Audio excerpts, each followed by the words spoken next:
When I opened my eyes again, the world was swimming in the harsh fluorescent light of my high school hallway. My sister was laughing, her hand wrapped tightly around a boy's wrist as she dragged him toward me to make the introduction. "This is the guy I picked out for you," she said, her eyes glittering with a manic, almost eerie enthusiasm. Gia and I had always viewed love from opposite sides of a fault line. She believed romance was supposed to be a wildfire. To her, a relationship wasn't real unless it was loud and destructive. In our previous life, for the sake of that blazing, chaotic love, she had endured abortions. She threatened to throw herself off balconies and watched her lovers take little punches and hospital stints for her. Yet when the smoke finally cleared, she was always left standing entirely alone. I, on the other hand, had always craved the quiet, steady hum of a slow-burning companionship. I had chosen a man who looked like solid ground. We built a life together, had children and lived what the rest of the world saw as a picture-perfect suburban dream. That is, until my deathbed. It was there in the quiet, sterile hum of the hospice room that my husband shattered the illusion of my entire existence.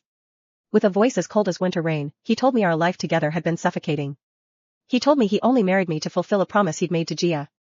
Every milestone, every quiet evening, every vow. It had all been orchestrated by my sister. He begged me to let him go in the next life. He begged for the chance to finally live for himself, to chase the intoxicating, reckless love he had actually wanted all along. The decades of mutual support, the quiet devotion I thought we shared. It was nothing but a calculated compromise. It was a lie spun from Gia's fingertips. Gia and I were only a year apart in age.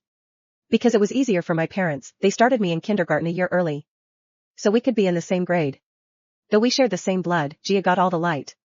It was a striking mosaic of our parents' best features. I was just plain. My only redeeming quality was the quiet, sharp machinery of my brain. Gia pulled boys into her orbit like gravity. In elementary school, boys shoved each other into the dirt just to sit next to her at lunch. In middle school, I was practically a courier service for the love notes and pastries left at her locker.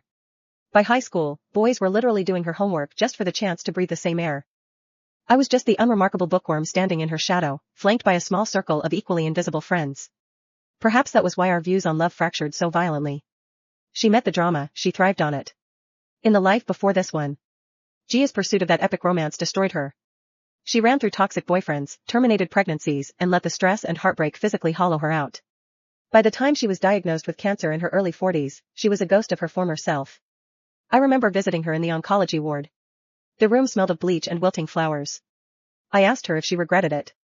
Her face was gaunt, but she managed a weak, beautiful smile. No regrets. Do it all exactly the same. My only heartbreak is that I didn't leave him a child to remember me by. He sacrificed so much for me. At the time, I had just shaken my head, unable to comprehend that level of romantic delusion. In that same past life, I had chosen the safe harbor. I chose Simon, a friend Gia had introduced me to when we were young. Simon was respectful. He was family-oriented. We raised 2 children and lived a life wrapped in beige, predictable predictability until the very end. As I lay dying, my husband held my frail hand. And I leaned in to catch his final words. "To me, Joe, my life has been so incredibly dull," he whispered, his grip entirely devoid of warmth. "Did it all to keep my promise to your sister. I followed every script she wrote for me, including you. In the next life, I want to chase real love, even if it ruins me. At least I'll know I'm alive. Joe, please just let me go." My dying body went rigid. I stared at the man sitting by my bed, the man I had shared a home, a bed and a lifetime with, realizing I had never known him at all. What I thought was a quiet, happy life had been his prison sentence. It suddenly made agonizing sense. The lack of physical touch, the way conception felt like a clinical appointment rather than making love, the way he eventually moved into the guest room, citing my light sleeping habits as an excuse. We had no inside jokes, no sweeping romantic anniversaries. No late-night whispered confessions. We just had the grocery list and the mortgage. I had convinced myself that true marital happiness was found in that calm. It was just the silence of a man who had never loved me. With a few whispered words, Simon erased my entire existence. And now I was blinking against the harsh school lights, staring at Gia's glowing face as she pulled a teenage Simon toward me. "Joe, this is Simon," she said, practically vibrating with excitement. "He's one of my best guys, totally loyal." She leaned in, her breath hot against my ear and whispered. "He literally wrote all my AP English essays last semester. If it weren't for him, that psycho teacher would have flunked me." The air trapped itself in my throat. I slowly lifted my gaze to meet Simon's. Gia had literally told me from day one. She had handed me the truth on a silver platter. Simon was the obsessed boy who did her homework. In my past life, I had been naive enough to believe they were just best guys. Gia had always kept a strict, invisible boundary between her platonic male friends and her romantic targets. so I never questioned it. But watching him now, the truth was blinding. The way Simon looked at Gia, it was a burning, suffocating heat. It had always been there. I had been so terribly blind. I had wasted his life, and I had condemned myself to decades of a loveless marriage. When I didn't say anything, Gia nudged me and looked at Simon. Simon, this is Jo, my little sister. She's a bit of an introvert, but she's a total genius, just like you. Keep an eye out for her. Yeah. Simon gave me a polite, incredibly stiff nod. Nice to meet you. He was wearing thick, dark-rimmed glasses, his dark hair falling slightly over his eyebrows. He rarely smiled. Gia used to joke that he was just the male version of me. Now I understood the brutal reality of the world. Like repels like. Opposites attract. A man as quiet and brooding as Simon would only ever be drawn to a girl as blinding and chaotic as my sister. This time I didn't extend my hand. I just gave him a cool, detached look. Hey. He flinched slightly and immediately averted his eyes. That microsecond, I knew he remembered, too. He had been reborn. Over the next few days, Gia constantly tried to push us together. She dragged me into the cafeteria with her arm slung over my shoulder. Simon was already sitting at a table, 3 bowls of soup waiting. As I sat down, he and I simultaneously looked away from each other. Right there over the plastic cafeteria table, I drew the line. Gia, I said, my voice steady. I need to focus entirely on college apps. I don't have time for dating or any of this setup nonsense. Gia rolled her eyes and clicked her tongue. Oh, come on. You're really turning down Simon. If you keep your standards this high, you're gonna end up a crazy cat lady. If romance is off the table, you guys can still be friends, she pushed. I didn't answer. I reached for my spoon, intent on just eating and getting out of there. But as I glanced down, I froze. Simon was meticulously using his chopsticks to pick every single piece of cilantro out of Gia's bowl. He remembered that Gia hated the taste of cilantro, but he had completely forgotten that I was deathly allergic to it. My own bowl was full of it. Suddenly, the whole situation just felt deeply, profoundly pathetic. I set my spoon down. Sorry, I have a quiz to study for. I'm going to the library. As I stood up to leave, I caught sight of Gia throwing her arm around Simon's neck, pulling him, laughing against her shoulder. She's always like that. More food for us. A week later, the school handed out the schedule request forms for our junior year. We had to declare our primary tracks. Whether we were pushing towards STEM or humanities. In my past life, Simon and Gia both chose the AP Humanities track. Gia chose it because she was terrible at math. Simon chose it just to stay close to Gia. Back then, I had desperately wanted to stay with them. I abandoned my top-tier rankings in physics and calculus and forced myself into AP Literature and History. At first, Simon would tutor both of us, but then Gia got caught up in a massive school-wide scandal over a reckless romance. Got suspended, and dropped out of the study group entirely. Immediately after, Simon told me he was too busy to tutor me anymore. Looking back, I was just mourning the loss of the girl he actually wanted. He had no reason to spend time with me without her there. I had spent my high school years destroying my sleep schedule, studying until 2 a.m. every night. I was just trying to keep up with him in classes I hated. Gia's grades had tanked, and our parents eventually panicked. And enrolled her in a private performing arts conservatory just to make sure she got into some kind of college. When the college acceptance letters arrived in that past life, Simon had finally asked me out. I was thrilled when he found out Gia and I were moving to the same city for college. He immediately committed to my university, taking a different major just to be near us. This time, history was trying to repeat itself. Gia dragged Simon to my locker during passing period. "Jo, what track are you picking?" Out of the corner of my eye, I saw the whiteout on Simon's form. He had originally checked the STEM boxes, but he had erased them to check humanities this time. I didn't even blink. "STEM," I said. "All AP sciences." A memory surfaced from my past life. I was sitting in my mother-in-law's kitchen. She was laughing, telling me how shocked they were when Simon chose the humanities track in high school. He had always been brilliant at math, and they wanted him to go into engineering or finance. He wasn't naturally gifted at writing or history. He had to bleed over his textbooks to get the grades needed for a good university. His parents only gave in when he promised he would go to law school and pass the bar. His mother had smiled at me over her teacup, her tone teasing. "You know, looking back, I bet the only reason that stubborn boy forced himself through those writing classes was because of you, Jo." Gia had been sitting at the table with us, immediately chiming in. Right. Simon was playing the long game. He's been in love with our Jo since we were kids. What a romantic. Simon had turned crimson and snapped at his mother to drop it. I had blushed furiously, staring down at my lap, assuming he was just shy. Now the memory made me sick to my stomach. He wasn't blushing out of shyness. He was terrified Gia would realize the truth. He snapped at his mother to protect his secret obsession. The signs had been there, painted on the walls of my entire life, and I had simply chosen to paint over them. Ah, that sucks. Gia winced, pulling me out of the memory. Simon and I are doing the humanities track. We won't have any classes together. I glanced at Simon, keeping my tone entirely conversational. It's fine. We weren't in the same classes before anyway. I'm not going to sabotage my college prospects just to hang out with you guys.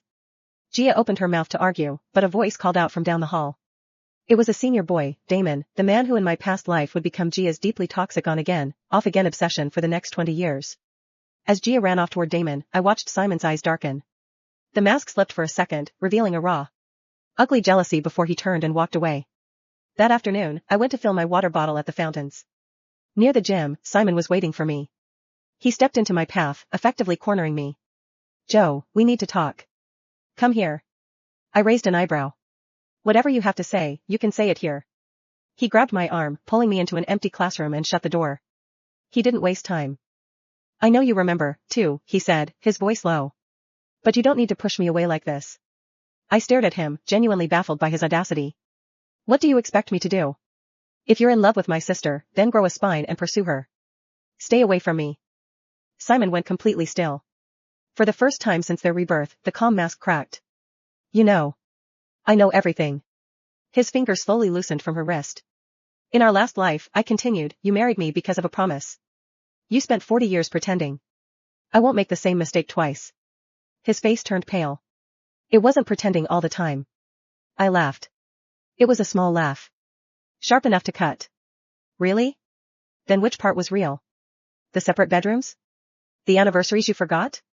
Or the part where you begged me to release you while I was dying? Every word landed like a hammer. Simon lowered his eyes. I owe you an apology. No. I opened the classroom door. You owe me an entire lifetime. Then I walked away. That evening I made a list.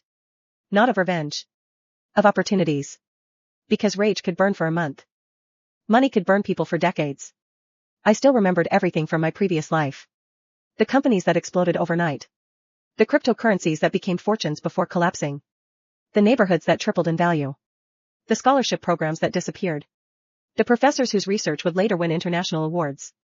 Even the little things. A tiny bubble tea chain that would become a nationwide franchise.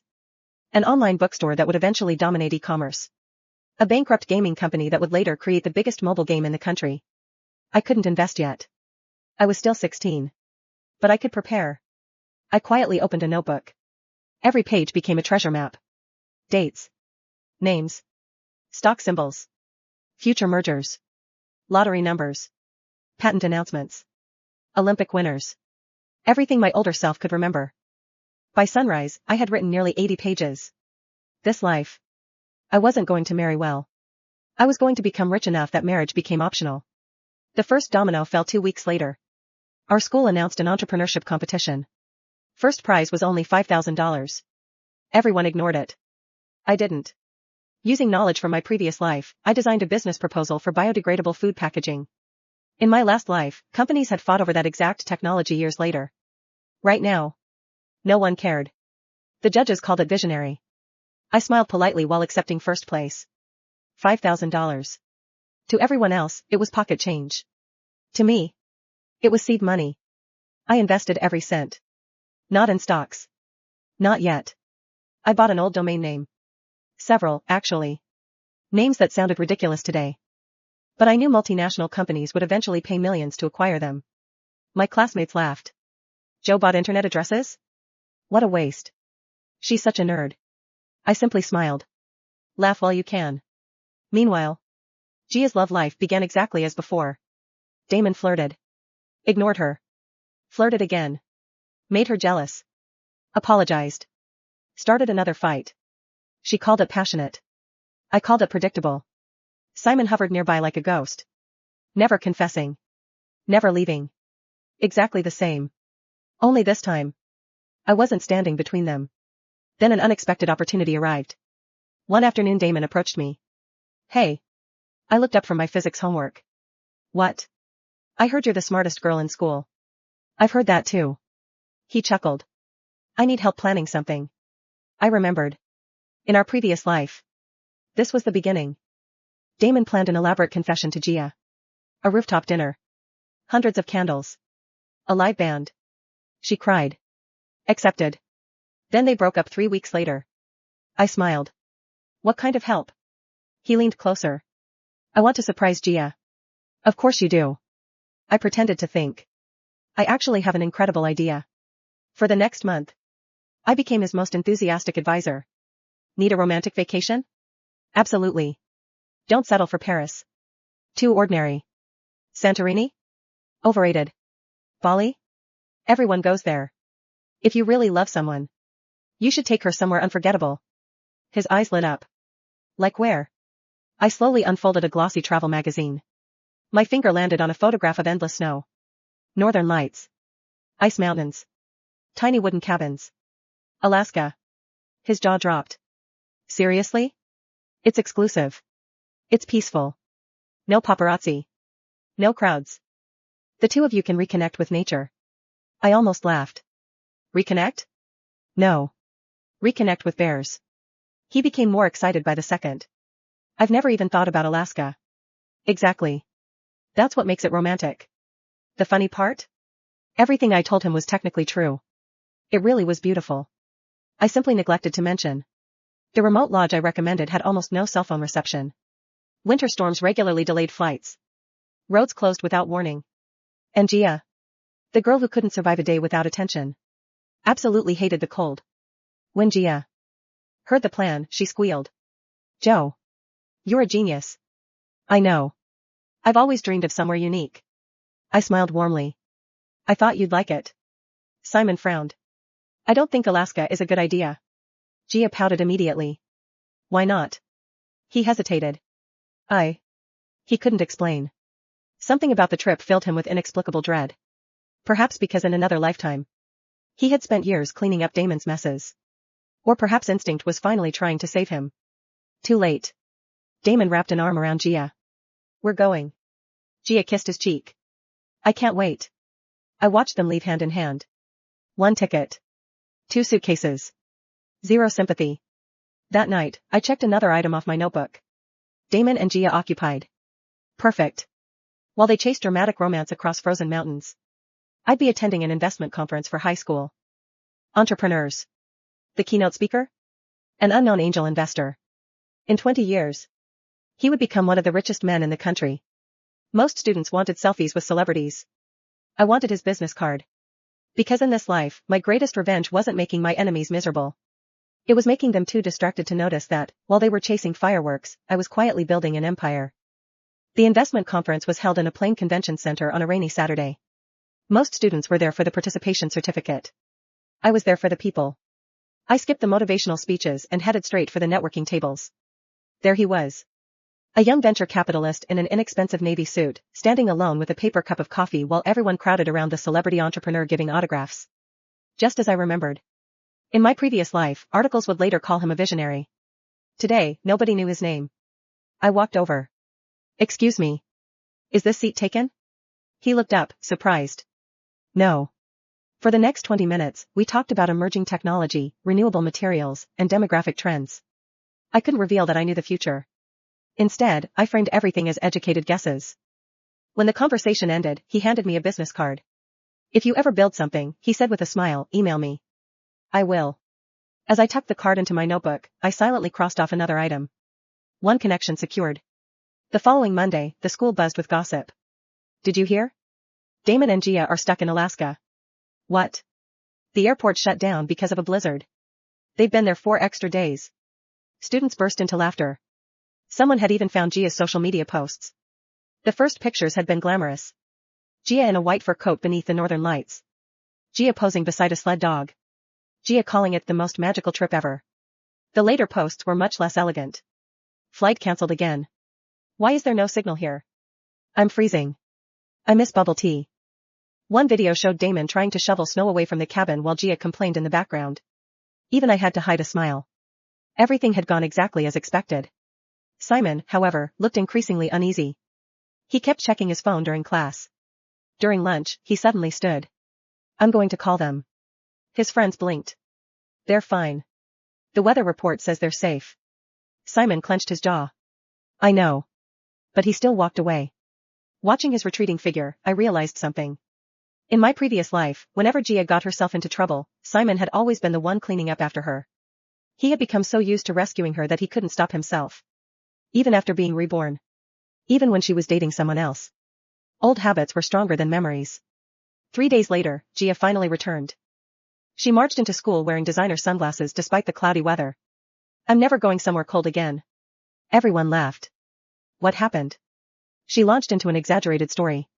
The lodge lost power. The roads closed. We had to eat canned soup. I almost died. Damon sighed. We weren't even in danger. Gia ignored him. It was traumatic. I walked past them without slowing. Welcome back. She brightened. Joe. You were right. The scenery was gorgeous. There was a long pause. But maybe next time recommend somewhere warmer. I'll keep that in mind. As the semester rolled on, I became busier than ever. I entered mathematics competitions. Won programming contests. Published a research paper with one of my teachers. Every prize came with scholarship money. Every scholarship went into investments. By 18, my portfolio had quietly grown far beyond anything my classmates could imagine. Meanwhile, Gia's life followed its familiar pattern. She and Damon broke up. Got back together. Broke up again. Every reconciliation was louder than the last. Simon remained exactly where he had always been. Close enough to help. Never close enough to be chosen. Sometimes, I caught him watching me. Not with love. With regret. As if every achievement reminded him of the future he had thrown away. One afternoon, he stopped me outside the library. Joe. I looked up from the finance textbook in my hands. What is it? He hesitated before speaking. In our last life, you helped me through law school. I know. You stayed up with me before every exam. I know. You took care of my parents when they got sick. I know. His voice grew hoarse. You deserved better than what I gave you. For a moment, silence settled between us. Then I smiled. It wasn't warm. It wasn't cruel. It was simply final. The person who deserved that apology died in our previous life. His face went white. This version of me doesn't need it. I stepped around him and continued walking. Behind me, I heard nothing. Not an apology. Not an excuse. Just the quiet sound of someone realizing that some doors, once closed, never open again. As I reached the parking lot, my phone buzzed. It was an email from the young investor I'd met months earlier. Congratulations on your latest competition win. I'm putting together a small student founders fund. If you're interested, I'd like to discuss becoming one of our first investments. I looked up at the bright afternoon sky and smiled. In my first life, my future had been decided by the people my sister introduced to me. In this life, I would decide it myself. And before either Gia or Simon realized what was happening, the quiet, ordinary younger sister they had overlooked would become someone they could never hope to catch. The Student Founders Fund changed everything. The investment itself wasn't enormous. $50,000. To most people, it was simply seed capital. To me, it was leverage. I didn't spend a cent on luxury. Every dollar went into building. Within 2 years, I had launched educational software for schools, licensed a biodegradable packaging patent, and quietly bought shares in several small companies that the market considered boring. I knew exactly which boring companies would become giants. My net worth climbed so quietly that almost nobody noticed. College acceptance season arrived. Just like my previous life, acceptance letters flooded the house. Only this time. Mine were different. The country's best engineering schools. Full scholarships. Research grants.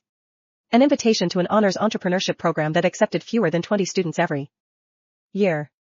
My parents stared at the stack of envelopes. For perhaps the first time in my life. Their attention wasn't on Gia. My mother looked stunned. Joe, all of these are for you? I nodded. I'll choose after visiting the campuses. My father slowly sat down. I didn't know you were this outstanding. I almost laughed. You knew. You just never looked. Across the table, Gia forced a smile. That's amazing, Joe. Her chopsticks tightened. In my previous life, she had always been the family's brightest star. Now. Every relative who visited asked about me. Every teacher congratulated me.